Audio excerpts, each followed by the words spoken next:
Eu vou aproveitar e deixar mais um áudio aqui, desculpem eu ser repetitivo, mas é um aprendizado até para os novos membros do grupo, né? Vocês se perguntam, mas por que uma pessoa acredita que R$ 50 vai virar 50 trilhões de euros ou qualquer coisa do tipo?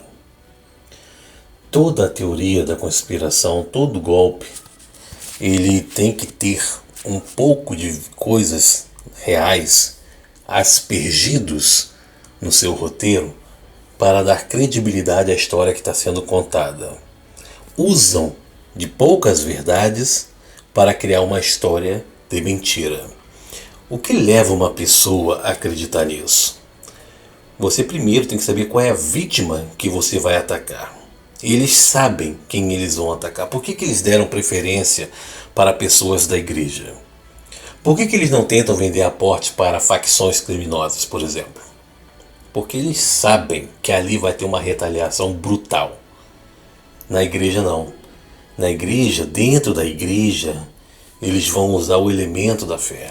Como eu disse, às vezes a pessoa não tem bens materiais, não tem, a pessoa tem um status financeiro muito modesto, ou nenhum, está com dificuldade, mas uma coisa que a pessoa tem é a fé.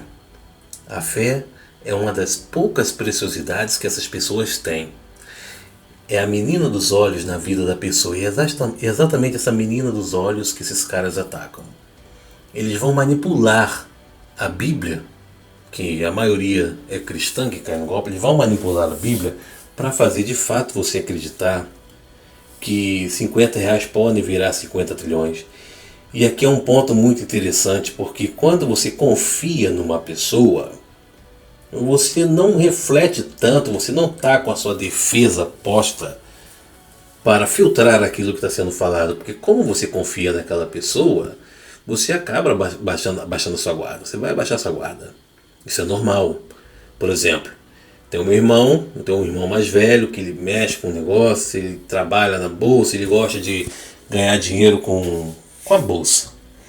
Quando ele fala, pô, ô Max, tem uma coisa bacana aqui, cara, um investimento bacana, tem os seus riscos, tal. Tá, quanto é que é? $500. Vai me render quanto? Depende. Se essa ação for vendida assim assado, você ganha X e ganha Y. Porque você só vai ganhar acima de 1% por mês se for uma operação de risco. Só que eu não reflito muito sobre aquilo, porque é o meu irmão. É alguém que eu conheço, é alguém que eu confio, e é alguém que eu estou disposto a arriscar, porque eu sei que pode me trazer uma certa lucratividade nas coisas que ele faz, porque ele consegue ganhar dinheiro com isso, mas coisas verdadeiras, não essas operações doidas.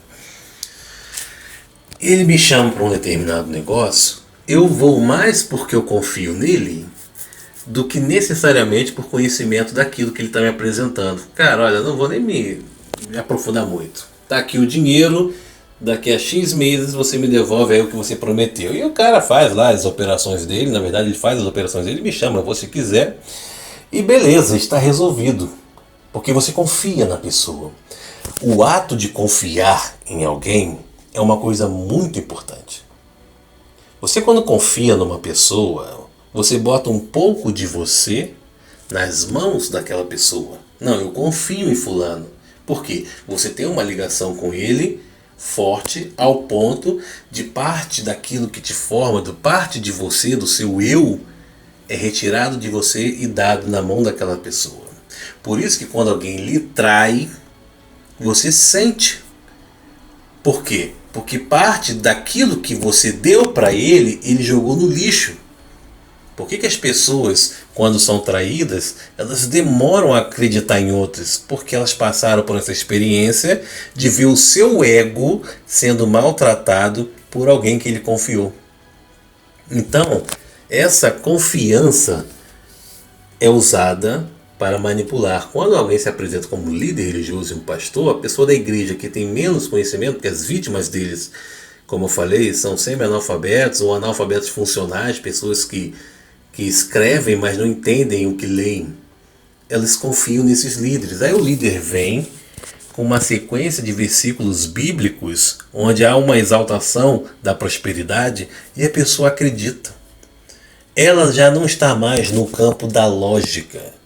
Porque em lugar algum do universo você vai achar um negócio onde você bota R$ 50 e rende 50 trilhões. Não vai achar. Mas não é mais isso que está em xeque. Por isso que alguns membros, alguns conhecidos, alguns membros que estão aqui, alguns conhecidos das vítimas, eles, na cabeça deles, a pessoa é uma imbecil, é uma idiota, burra de acreditar numa porra dessa. Só que não é a crença na matemática que a pessoa tem, é a crença na pessoa que está trazendo a notícia. Ela confia na pessoa. E essa pessoa começa diuturnamente, através de vídeos, através de áudios, doutrinando essa pessoa. É o início da seita. A seita se forma aí, confiança das pessoas. E o trabalho desses caras é tão destruidor que eles conseguem afastar essas pessoas da própria família e dos amigos. Vocês já viram os leões caçando? Os leões, eles caçam em grupo. São bastante disciplinados na caça. Quando eles observam uma manada de búfalos, os búfalos eles têm como defesa ficarem agrupados. Fica aquele corpo forte, vistoso. E eles observam, dentro daquele grupo ali, há os búfalos mais velhos, há os búfalos mais fracos, há os filhotes. Esses é que eles querem caçar. Então, a primeira coisa que eles fazem é correr em direção por todos os lados para que os búfalos batam em retirada. Nesse momento eles veem aquele que está com dificuldade de correr por causa da idade, por causa de doença, e os filhotes ficando para trás, eles vão lá e pegam. Eles têm que afastar os fortes, porque um leão é incapaz de encarar sozinho um búfalo adulto forte. Ele pega os adolescentes, os jovens e os doentes. Quando vocês veem essas caçadas de um leão derrubando um búfalo, esse búfalo tem problema. Ele não está no vigor da forma física. Então eles afastam os fortes e devoram aquele mais fraco. É assim que funciona na natureza. Os predadores fazem isso. Semelhantemente, esses caras sondam a família e observam um ponto fraco. Esse ponto fraco é que eles vão atacar. E eles doutrinam a pessoa a acreditar que eles são da parte de Deus, que isso é uma promessa de Deus, e aquele camarada que vem trazer a notícia de que isso tudo é um golpe é tratado como o mal. Por isso que nós somos o grupo do mal. Por isso que as pessoas começam a ver o mal na própria família. Nós temos áudios aqui de uma senhorinha, onde ela, no grupo das irmãs, ela pede oração, porque os filhos e o marido estão falando que vão tirar as coisas do nome dela para que o patrimônio da família não escoe para a mão dos vagabundos. E é triste você escutar um áudio onde a senhorinha fala o seguinte: irmãs, orem por mim, porque os meus filhos e meu esposo estão se levantando, os demônios estão usando a minha família para tirar a bênção de mim.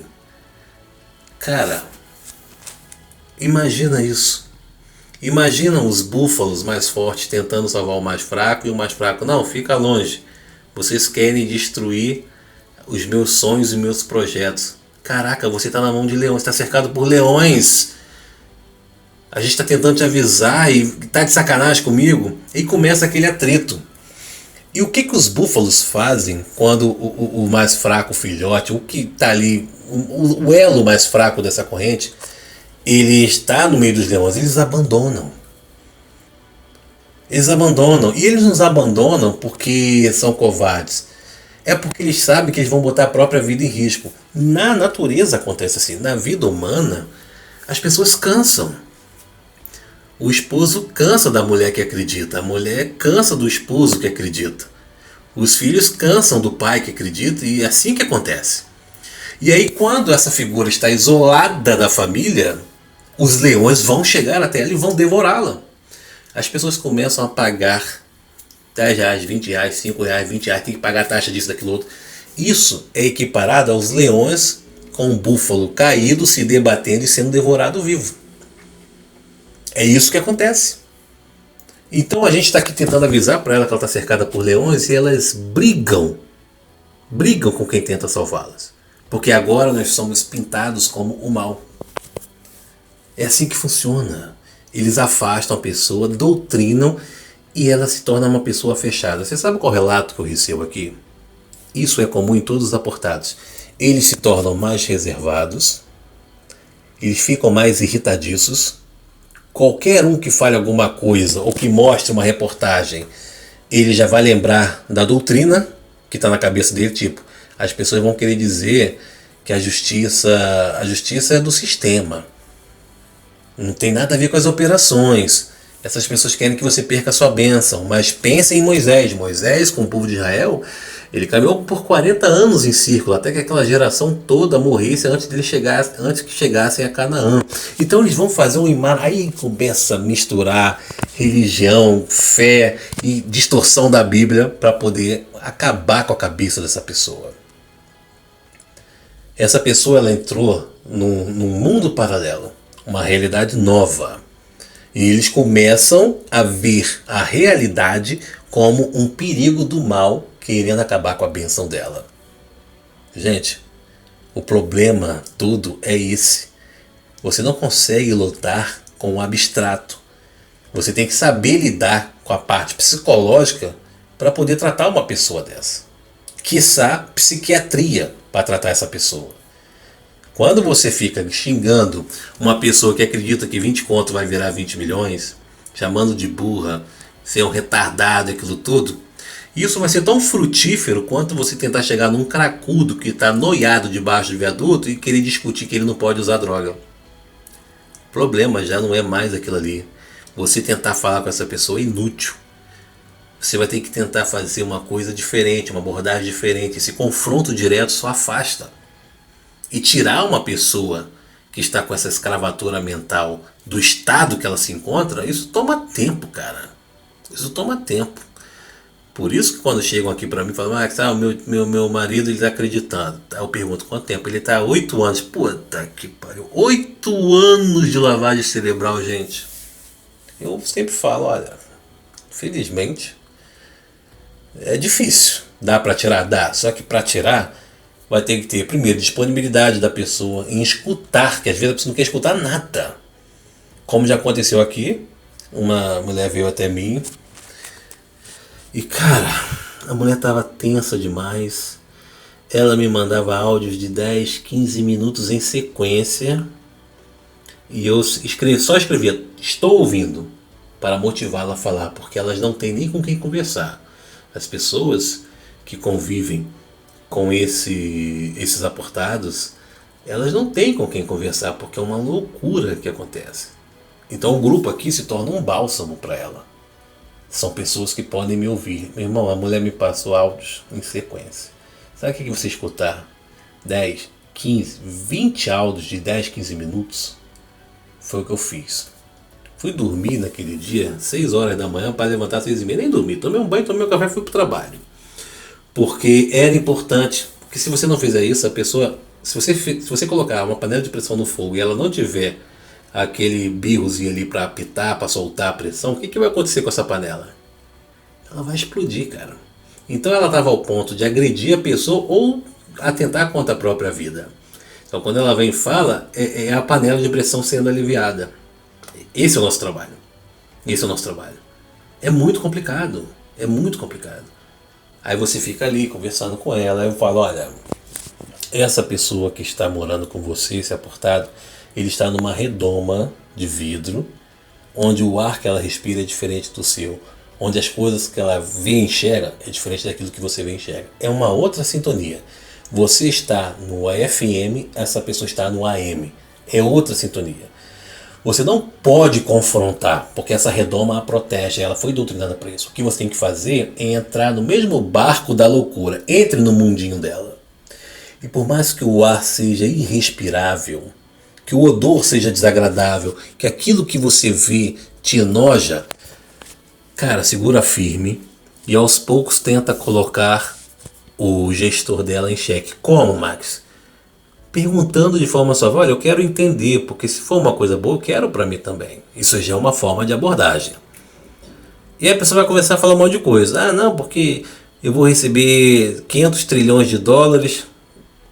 Pô, fulano, mas o produto mundial bruto, que é a soma dos PIBs das nações, não vai conseguir pagar você. E se no teu grupo tem 1.000 pessoas, como é que vai pagar isso para todo mundo? Eu quero entender para eu poder entrar.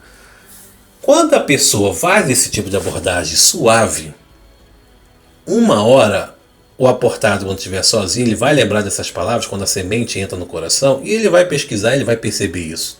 Caralho, de forma não tem. Como é que vai pagar?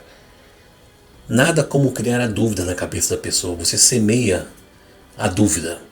Porque essa dúvida vai fazer com que essa pessoa comece a racionalizar. Só que ela vai entrar numa crise existencial do caralho. Eu já peguei isso aqui várias vezes. Por quê? Porque lembra do que eu falei da confiança? Confiança é um pedaço de você que coloca na mão dos outros. Ela colocou parte do que ela é pro administrador, pros gestores. Tá lá. Quando ela começa a cogitar a possibilidade de não ser exatamente aquilo que ela acreditou, ela começa pelo primeiro estado, negação. Não, não é possível, não, isso aí não é mentira, não, isso é coisa de Deus. A negação faz parte. Cara, é maravilhoso quando a pessoa começa a brigar consigo. A mente dessa pessoa é um turbilhão, não há paz. Nenhum aportado vive em paz. Porque o cérebro ele não se desliga. Ele está sempre em luta interna, sempre em luta interna. E ela fica quieta, ela fica irritadiça, ela não gosta que ninguém fale nada, ela não desgruda do celular hora nenhuma, não importa o encontro social que esteja acontecendo. Dia das Mães, vai na casa da mãe dela, na vovó da família, e ela não dá atenção para a mãe porque ela está prestando atenção no celular, nos áudios e tudo. Isso é comum em todos eles. Mas essa luta interna serve para você estressar o cérebro dela quando ela começar a contestar isso. Então vocês veem que existe um processo que não é rápido, é lento e é doloroso. Imagina isso. Imagina essa pessoa sendo aberta sem anestesia. É exatamente isso, é quase física a dor que essa pessoa sente interna. Por isso que muitos cometem suicídio. Suicídio não se trata de acabar com a vida. Suicídio se trata de acabar com a dor. E esses caras, eles fraturam, fratura exposta no emocional e no psicológico dessas pessoas. Quando essa pessoa cai em si, ela entra num desespero, gente, terrível. É onde pode desenvolver crise de ansiedade, síndrome do pânico. Vocês têm noção do que é síndrome do pânico? Às vezes você escuta uma expressão, mas vocês não têm noção da profundidade de uma pessoa que sofre de síndrome do pânico. Vocês já presenciaram alguém com síndrome do pânico? Eu já. Vou explicar para vocês. Síndrome do pânico é o seguinte. Existem, se eu posso dizer assim para ficar palatável, 2 tipos de fé. A fé natural e a fé salvífica. O que é a fé salvífica? É aquela que vem mediante a religião. Não importa qual religião, se você tem fé que acredita num determinado Deus, numa determinada força, algo espiritual e metafísico, é a fé salvífica. A fé natural é aquela que nós temos, independente. Você não precisa ter religião para ter uma fé, entre aspas, natural. Estou usando o termo fé para vocês saberem. Por exemplo, eu moro no 4º andar no meu prédio. Então, quando eu saio para trabalhar, eu vou, tomo meu banho, escovo meus dentes, tomo meu café da manhã, me arrumo, desço no elevador, pego o carro e vou trabalhar, ou pego o frescão, vou para o centro do Rio, depende de como tiver, o metrô, o trem, não importa. Você sai para trabalhar. Eu não penso que eu posso ficar preso no elevador. Ou eu não penso que eu descendo as escadas vou cair, quebrar, fraturar minha perna. Você não pensa nisso. Você simplesmente faz as coisas. Quando você está dentro de um Uber indo para o seu cliente, você não pensa que um caminhão vai atravessar o sinal vermelho e acertar a lateral do carro e destruir tudo e você está lá dentro. Você não pensa nisso. Você sabe por quê? Porque é natural você fazer esse tipo de coisa. A síndrome do pânico é quando as pessoas não conseguem ter essa naturalidade. Por isso que o pessoal que sofre, as pessoas que sofrem síndrome do pânico, elas se prendem no quarto. Porque o perigo ronda absolutamente tudo. A gente faz coisas que a gente nem sabe. O ato de comer se torna um sofrimento. E se eu engasgar com um grão de arroz? E se eu for mexer na televisão e ela estourar na minha cara ou o celular estourar perto de mim? E se uma bala perdida me acertar quando estiver passando a linha vermelha? Imagina uma pessoa com essa neurose multiplicada em muito mais vezes, pensando em todas as possibilidades de dano que ela pode sofrer. Ela não sai do quarto. Por isso que pessoas que sofrem de síndrome do pânico não saem do quarto, não querem se alimentar, quiçá quer ver alguém. Quando um amigo fala que tem ela fala que não quer visita, porque ela está com receio, vai que esse cara traga um Covid para mim. Síndrome do pânico é isso, gente. É simplesmente você acabar com o sentido de vida de uma pessoa. Essas operações produzem milhares de pessoas com síndrome do pânico. Por isso que eu falo para vocês, isso aqui é um trabalho muito sério. Muito sério. Quando vocês vão julgar um aportado, vocês têm que ter em mente que vocês estão lidando com esse tipo de coisa. Eu estou fazendo esses áudios longos aqui, vocês me desculpem, mas é para mostrar o nosso trabalho, o que é feito aqui de verdade. Repito, se fôssemos financiados como esses caras acham que nós somos financiados, poderíamos fazer um trabalho de propaganda massiva, mas não é o que acontece. Cada administrador tem seu trabalho, tem seu trampo. Não dá tempo. Às vezes uma pessoa está precisando de uma conversa, alguma coisa, e eu não estou disponível, o administrador não está disponível, está todo mundo agarrado, é um horário comercial, ou é um horário mais tarde, porque a madrugada é a hora 2, 3 horas da manhã, é o horário dos suicidas. Quantas pessoas eu já atendi aqui essa hora? De vez em quando eu acordo de madrugada para ir ao banheiro tomar água, eu observo aqui no grupo a ver se tem alguém aqui online, para saber se tem alguém online. Porque às vezes é uma pessoa que está vindo pedir ajuda, eu venho ver se eu tenho alguma mensagem no meu privado. Isso é um trabalho, cara, de salvar vidas. É complexo. Mas é importante vocês saberem disso para saberem com que estão lidando. E você, aportado que está escutando da janelinha, você pode ter se identificado com esse quadro. Pô, realmente eu só fico agarrado com o celular. Eu mal estou dando atenção para os meus filhos, para minha esposa, para o meu esposo, para minha mãe, para meu pai, para meus amigos, por conta dessas operações. Se tornou uma obsessão. E quando se torna essa coisa de obsessão é muito difícil.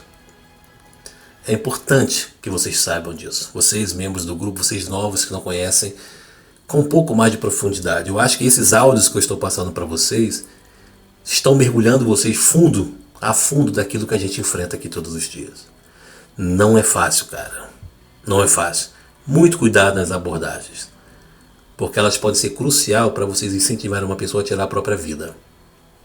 É isso.